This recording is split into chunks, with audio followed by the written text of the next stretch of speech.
The GTS range mirrors that of all lesser 911s and is therefore available with coupe, cabriolet or Targa bodywork, rear-wheel drive or four-wheel drive and manual or paddle shift gears. But given that less has almost always meant more in the land of the 911, our focus here falls on the simplest, the basic rear drive, three-pedal coupe, which has finally landed in the UK. In practice and when viewed with the most objective of eyes, this car is a parts bin special. The 911 Porsche would build were it ticking the options boxes for you.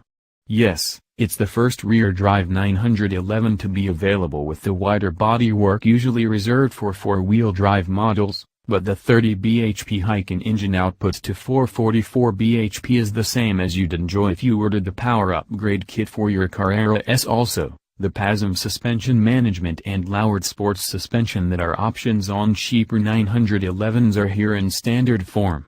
The center lock wheels are taken from the turbo model.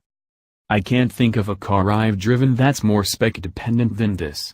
Drive another GTS, but with four-wheel drive, a PDK gearbox and a Targa body, and it's not like you are driving another kind of 911, but another kind of car altogether. This car is as different in character from that car as is that car to a Panamera, and not just because the Targa is an enormous 135 kilograms heavier than the coupe. The manual, rear-drive GTS coupe may just be largely an artfully assembled confection of pre-existing components, but when it's Porsche doing the picking, we should perhaps not be too surprised when the result appears somewhat greater than the sum of its parts. Without affecting to the smallest extent the everyday practicality, ride and refinement of the standard 911 offering, this GTS adds an entire additional dimension of dynamism.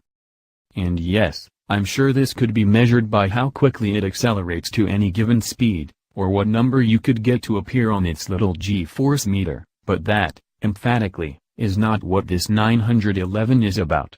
It's about feel. Establishing a sense of connection between car and driver, born from the confidence inspired by a near-flawless chassis and thrust forward by an engine that's as strong in the mid-range as ever but in a different league at the top end. You'd not think 30 bhp could make such a big difference, but its real contribution is to allow the power curve to climb more steeply as the revs rise, creating a crescendo effect closer to that of a normally aspirated engine than traditional turbos usually manage. The engine helps the chassis, too. GT models aside, this is the most powerful rear-drive 911 in history, and its added urge balances out the additional ability provided by the PASM adaptive damping and sports suspension to perfection. The nose bites hard into the apex, but you can use the torque to tax the rear tires right to edge of adhesion at the exit, or over it if you so choose.